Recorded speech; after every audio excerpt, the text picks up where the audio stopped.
La compraventa no tiene una componente puramente de edad o de jubilación, sino tiene una componente estratégica para las dos partes. Desde el punto de vista del vendedor, tiene tres desafíos, ¿no? El profesional, el personal y el económico. Nosotros lo que tenemos es indagar cuáles son los motivos profesionales y personales, porque si solamente son los motivos económicos, la operación no se hace. La gente pediría una locura por sus despachos, ¿no? Muchas personas se encuentran cansadas. Esa parte personal es un tema súper importante. Cuando hay alguien que quiere vender su despacho, tiene que mirar quién está comprando el despacho. Tenemos que ver el objetivo de esa integración, ¿no? Yo creo que el gran reto de los despachos ahora mismo es, más que el precio de la cuota, fugas de rentabilidad que tenemos en gestionar mal el cliente, ¿no? Lo que regalamos, vaya. ¿Cuánto debería cobrar un cliente? Digo, bueno, ¿cuánto dejas de facturar un cliente cuando te pide algo? Hay veces que no es el problema de la fijación de precios, sino es cómo estás gestionando ese cliente en tu día a día.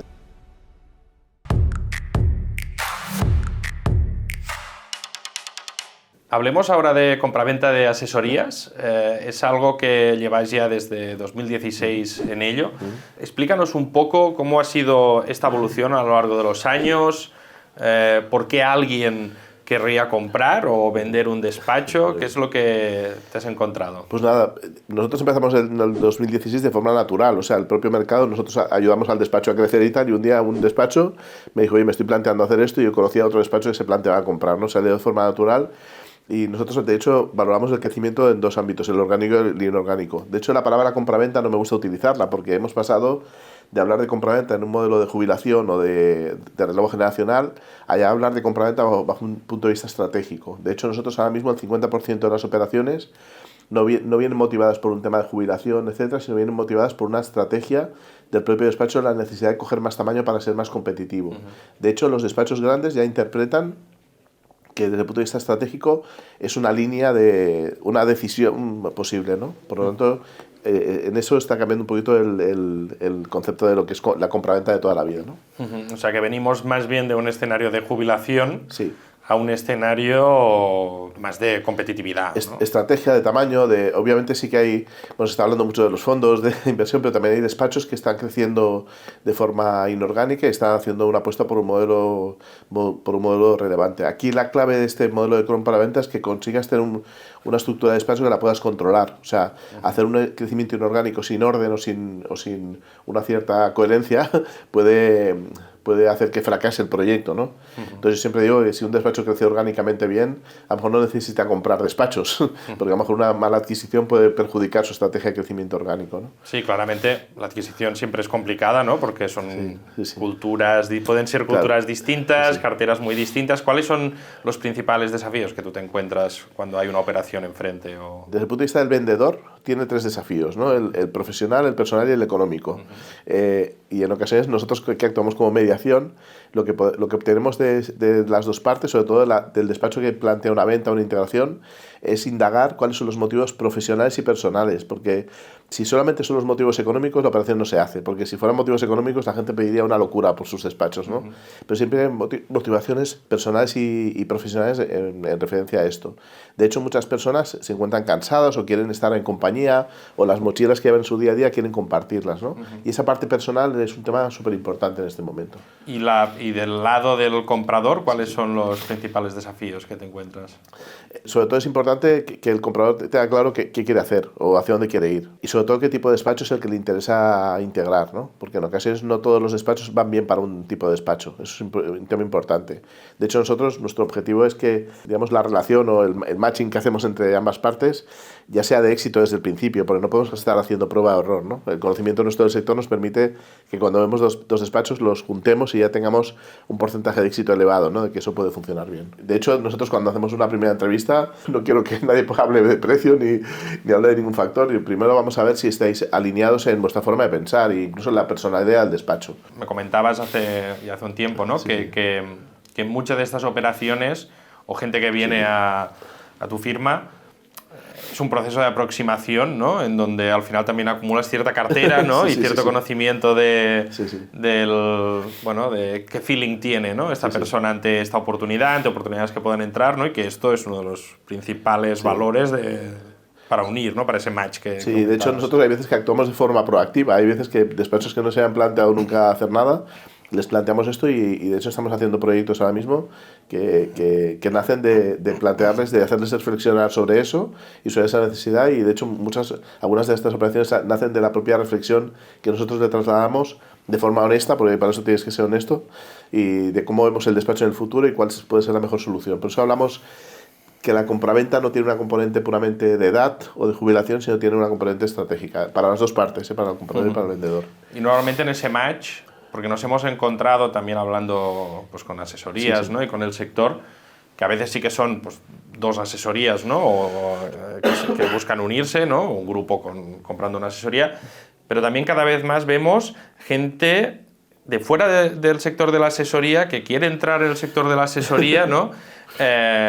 Con esa visión de concentrar, ¿no? Y las economías de escala, ¿no? ¿Cuál es tu opinión de ello? Bueno, tengo una sonrisa un poquito sutil, ¿no? Porque, a ver, aquí podemos...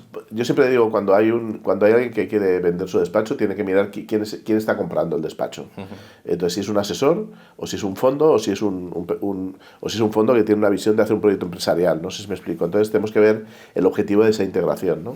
Mencionabas antes, ¿no? Que las claves del éxito, en general, en cualquier proyecto, ¿no? Es que las partes estén, obviamente, alineadas, ¿no? En lo profesional, económico y personal. Pero, ¿cuáles son esas variables que tomas en cuenta o cuando vas a cualificar una operación? ¿Qué tipo de preguntas haces, ¿no? ¿O qué tipo de cosas son las ves más críticas? Principalmente hay una parte un poco de lo que quiere cada una de las partes, pues estamos ya en la parte de la valoración del tipo de cliente. En la parte más económica de la valoración, nosotros trabajamos bajo tres ámbitos de valoración. La valoración puramente financiera, que es lo que genera el negocio, la actividad, que puede ser vinculada al EBITDA. Después yo le llamo la valoración vinculada al fondo de comercio, que es todas esas cosas desde el punto de vista de la estructura de clientes, del valor medio de clientes, incluso de si tiene una página web que genera leads o si tiene un equipo profesional. El fondo de comercio sería los elementos tangibles e intangibles que van fuera de la parte económica, que hacen que un despacho pueda ser distinto a otro. Y eso está la oferta y la demanda, ¿no? Esos son los tres elementos fundamentales. No me gusta valorar solamente el despacho desde el punto de vista económico, sino incorporar elementos que hacen que esa operación sea atractiva para cada una de las partes, ¿no? Yendo por partes, ¿vale? en lo que sería la parte económica, ¿sí? Aquí se me ocurren tres elementos, ¿no? Una es las cuotas, la recurrencia, la otra es esos pagos puntuales, los fees, extras, los extras, y luego comentabas antes, ¿no? Márgenes, EBITDAs. ¿Cómo operas con estos números, ¿no? ¿Qué tienes en cuenta? Realmente el mundo de la asesoría tiene el gran activo, son las cuotas, y es lo que da la estabilidad a la operación. Entonces, cuando una operación tiene cuotas, eso da más estabilidad para el proyecto. Pero sí que es cierto que una asesoría también necesita una serie de extras, porque en ocasiones aquellos despachos que todo es cuota no son rentables, porque no han sabido monetizar esa parte de extras de cobrar cosas aparte, ¿no? Por lo tanto, el mix fijos y extras, siempre hablo que un 75-25 cuotas extras puede estar bien, un 90-10, normalmente vamos a un 90 cuotas, 10% extras, normalmente son despachos de menos rentabilidad. Fíjate, mirando solamente esos dos elementos ya hay un causa-efecto con el EBITDA, ¿no? Nosotros siempre hablamos que el EBITDA tiene que tener un EBITDA mínimo de un 15% aproximadamente. Y sí que comentamos en muchas charlas, en muchos cursos que también hemos hecho con vosotros, que la estructura ideal sería pues un 75-25 más o menos, y después que el coste de personal nunca supere, la masa salarial nunca supere el 65%. Sí que es cierto que a medida que el despacho es más grande, el EBITDA es mejor. Cuando son despachos pequeños, la rentabilidad es más pequeña porque prácticamente no hay margen para eso. Pero a mí me gusta que el despacho tenga un fijo y un extra elevado. Si el extra es muy alto, la operación tiene un riesgo, porque esos extras hay que demostrar que sean recurrentes a lo largo de los años. Hablabas de tamaños, ¿no? ¿Cuál es el tamaño donde crees que ya empezamos a tener ciertas economías de escalas? ¿Cómo evoluciona un despacho en la economía de escala con tamaño? Es muy buena pregunta, Roger, y es una pregunta que yo mismo he visto evolucionar a lo largo de los años. Hace 7-8 años hablaba que un despacho empezaba a ser competitivo a partir de 400.000 euros, ¿no? Y lo sigue siendo, ¿no? Lo que pasa es que yo siempre hablo de la tensión del crecimiento, ¿no? Un despacho hasta 300.000 euros tiene que dar el salto hasta los 500, de 500 al millón, ¿no? Entonces, ahora mismo un despacho debería empezar a ser competitivo, rentable, pues en torno a los 800, 1 millón de euros es cuando puedes tener una estructura. A partir de aquí necesitas ya perfiles tecnológicos o perfiles de gestión que hacen que eso penalice tu cuenta de explotación. O sea, a medida que vas cogiendo tamaño, en algún caso necesitas que el socio no produzca, sino que se dedique a la gestión del despacho, ¿no? Entonces, pues bueno, estamos hablando a partir de 800.000, 1 millón de euros, cuando puedes tener una estructura competitiva que puedes dar unos márgenes razonables. A mayor tamaño del despacho, hay una relación directa con la rentabilidad. Y cuando vas a comprar un despacho, si vamos a decir que el despacho tiene unos 5 empleados y se encuentran estos por debajo de ese umbral de 400.000 euros, ¿cómo se percibe desde la perspectiva del comprador? ¿Que esto es una oportunidad? ¿Es un problema? Claro, normalmente hay despachos que nos vienen y dices, quiero empezar con una operación pequeña, ¿no? Y normalmente las operaciones pequeñas generan poca rentabilidad, y si tú eres un despacho grande, una operación pequeña lo que hace es cambia tu estructura de clientes normalmente. Entonces siempre decimos que a lo mejor un despacho de 1.000.000 euros debería empezar con un despacho de 400.000 en lugar de uno de 200, ¿no? Posiblemente por la tipología del cliente, porque un despacho de 250.000 hay un socio y el resto de personas no tiene un nivel cualificado. Hay gente que quiere empezar para probar, pero hay veces que la prueba es mejor hacerla de otra forma. Supongo lo que pasa, ¿no? Sí, sí. Y hablabas de cuando consideráis ese fondo de comercio, ¿no? Esa cartera. Sí. ¿Qué elementos tenéis en cuenta? ¿Esto está más o menos parametrizado o es muy oportunístico todo? Nosotros siempre pedimos 3 cosas: la estructura personal, la cuenta de explotación y el perfil ciego de clientes. Yo lo que miro sobre todo es el valor medio de las cuotas, ¿no? O sea, veo que la cuota de una empresa sea mínima, competitiva, y después miro las cuotas de los autónomos y después la parte de extras, ¿no? La revisión es rápida, pero ya percibes si ese despacho está en un buen posicionamiento. De hecho, nosotros siempre hablamos de que el despacho tiene 2 cuentas de explotación: la cuenta de explotación económica y lo que es el valor de la cartera, o sea, lo que sería el valor de las cuotas y cuál sería el precio medio de esas cuotas. De hecho, los despachos que no compran desde un punto de vista financiero les preocupa más el valor de la cartera que la cuenta de explotación, porque es más difícil llegar a un valor medio de clientes alto que gestionar una cuenta de explotación. No sé si me explico, pero sí.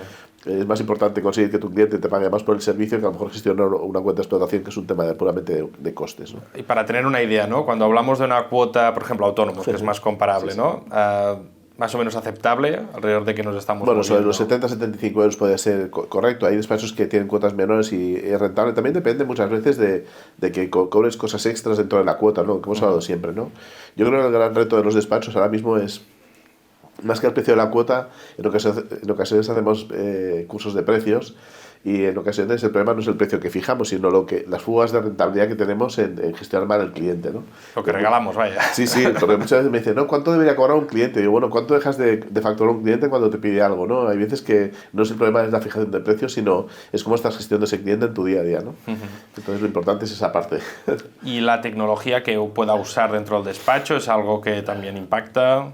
¿Cómo se tiene en cuenta? Pues mira, nosotros por defecto siempre que hacemos cualquier operación preguntamos siempre la tecnología que utiliza, y de hecho podemos encontrarnos dos despachos con la misma cuenta de explotación, incluso con el mismo EBITDA, pero que uno, por el uso de la tecnología, por la cultura de la tecnología que tiene el despacho, puede ser mucho mejor que otro.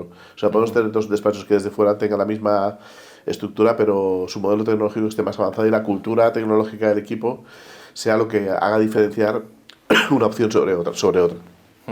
Que aquí muchas veces, por un lado, ¿no? Si el despacho de una operativa más digital, vamos a decir, por un lado tiene más valor, ¿no? Porque hay unos deberes hechos, ¿no? Pero por otro lado, cuando no, el comprador percibe que hay más oportunidad, ¿no? Sí. ¿Hasta qué punto esto es cierto? ¿Cómo esto se acaba traduciendo en el precio? Bueno, yo te diría que en el tema de tecnología también hay que ir con cuidado, porque hay despachos que están sumamente digitalizados pero no han mejorado su rentabilidad. Entonces, de hecho, hay veces que nos encontramos despachos que tienen un CRM o una tecnología y al final todo eso les ha hecho meterse en una estructura digital que es poco efectiva. Entonces, creo que es importante saber seleccionar la tecnología que necesitas y que sobre todo no te entretenga en esto, ¿no? Hay veces que hay despachos muy digitalizados que pueden vender que son muy digitalizados y realmente su operativa no es tan buena como otros que tienen menos digitalización, pero como un modelo de servicio más sencillo, más práctico. ¿Y qué cuesta comprar una asesoría? Más o menos, ¿de qué estamos hablando? ¿Qué tipo de múltiplo? Este va a ser el momento que más audiencia vais a tener en el vídeo, seguro. La pregunta al millón, ¿no? Bueno, la valoración de los despachos, a ver, siempre se habla de los ratios de facturación, ¿no? Realmente la facturación es, cuando hablamos de facturación anual o 0,8 o 0,9, es cómo se refleja esa valoración, ¿no? Nosotros hemos hecho 100 operaciones, el otro día estábamos mirando los datos y hemos hecho operaciones desde el 0,5, 0,6 sobre facturación hasta 1,3, pero la media estaremos hablando de 0,9 facturación anual. Pero esto viene como consecuencia de un análisis del despacho, sí, ¿no? No podemos frivolizar sobre la valoración del despacho porque cada situación es totalmente distinta. Incluso la posición del comprador en un momento dado hace que pueda pagar más por un despacho porque tiene una estrategia concreta. Entonces, las valoraciones, yo creo que no vamos a ir a modelos súper caros, de pagar 2 veces por facturación, etcétera. Esto son cosas que no tienen sentido, sobre todo por un tema que hay que tener en cuenta, que ahora nos vamos a meter en la factura electrónica, van a haber cambios de modelo de negocio, hay problemas de riesgo, o sea, nadie va a arriesgar a pagar muchísimo por un despacho, porque al final el despacho hay que gestionarlo y no es una situación estática en los próximos años, va a tener que haber cambios y quien compre ese despacho va a tener que gestionarlo. No es como un activo que te va dando una rentabilidad, no sé si me explico. Sí, sí. Entonces, yo creo que las valoraciones van a ir en un nivel de razonabilidad en torno a la facturación anual aproximadamente. Hay un tema importante, vender un despacho no es negocio, pero el negocio lo haces a lo largo de la vida del despacho, cuando has rentabilizado tu despacho. Yo digo, la venta de un despacho es la guinda a un trabajo bien hecho, pero no queramos buscar que la guinda sea la capitalización de eso que no he conseguido antes, ¿no? Sí, sí. Que seguramente la mayoría de casos no es esto. La mayoría de casos, Sí, al final uno tiene una vocación, ¿no? Y circunstancialmente se da un contexto, ¿no? Y para acabar este bloque, ¿no? Sí. Tú que has visto esas 100 operaciones, ¿cuáles son los elementos que le pondrías más énfasis una vez ha sucedido la operación? Sí. ¿Qué son los elementos claves a seguir o a monitorizar? Seguramente durante el primer año con mayor intensidad. ¿Os metéis ahí, no? Nosotros, de hecho, cuando hacemos el matching también pensamos en el día después. Entonces hay que pensar en las personas, hay que pensar en los clientes y cómo irá la operación del día después. En ocasiones recomendamos hacer un plan de integración, sobre todo con despachos que no tienen experiencia, para que el día después de la firma las cosas estén bien planificadas, la comunicación a los clientes, al equipo, etcétera. En ocasiones hemos sido partícipes de esa comunicación a los empleados y ese tema yo creo que es un tema súper importante. Y normalmente el empleado, ¿cómo lo percibe? El que es comprado, ¿no? Especialmente. Pues mira, en ocasiones la verdad es que la percepción es bastante... Hay siempre un elemento sorpresa, ¿no? Pero en ocasiones yo creo que el propio profesional que trabaja, el propio empleado ya lo intuye, no sé si me explico, sobre todo cuando el socio tiene una cierta edad, etcétera. Y después también es muy importante que la argumentación cuando hay una integración, ¿no? Cuando a lo mejor el socio es joven y se ha integrado, hay que trabajar muy bien la argumentación, ¿no? De hecho, estamos ahora mismo con un proyecto de un socio joven que está planteándose esa integración y estamos trabajando cómo argumentar al equipo el porqué de la decisión, ¿no? Y eso es un tema que hay que madurar incluso a lo largo de la negociación con el despacho, ¿no? Un tema súper importante. Y los clientes, que al final es un poco el principal activo, ¿no? Sí. Esa cartera, ¿no? Y esas cuotas y esa recurrencia. ¿Hasta qué punto lo percibes muy crítico o en general el cliente lo entiende? Y bien, en los contratos normalmente de compraventa siempre hay una cláusula de que si bajan los clientes te ajusto el precio, ¿no? Nosotros hemos hecho 100 operaciones y te podría decir que a lo mejor se ha ajustado el precio en 1 o 2 operaciones por circunstancias colaterales, ¿no? Si se hace bien esa comunicación, el cliente lo entiende. Normalmente el socio que vende o la socia que vende, tras la que se ha hecho una integración, hay un proceso pautado, se van a visitar los clientes. La verdad es que mi experiencia es muy positiva y bastante más natural de lo que inicialmente podemos prever en referencia a tener miedo a hacer este proceso, ¿no? Pero la verdad es que bastante natural. Sí, sí. Y normalmente para valorar si ha sido un éxito o no tan exitosa, que estamos hablando de meses, 1 año, 2 años... Bueno, te diría que si no es exitosa me llamarían, ¿sabes? Pero bueno... Yo creo que se percibe en menos de 1 año, se puede percibir si el tema es exitoso y si hay una buena integración. Son los primeros meses, la dinámica incluso de los equipos. También hay que gestionar esa parte, y una parte emocional muy importante. Sí, sí. Sí. Pues nada, muchas gracias por venir. Un placer, un lujo tenerte una vez más aquí. Y gracias a vosotros. Y seguimos en contacto.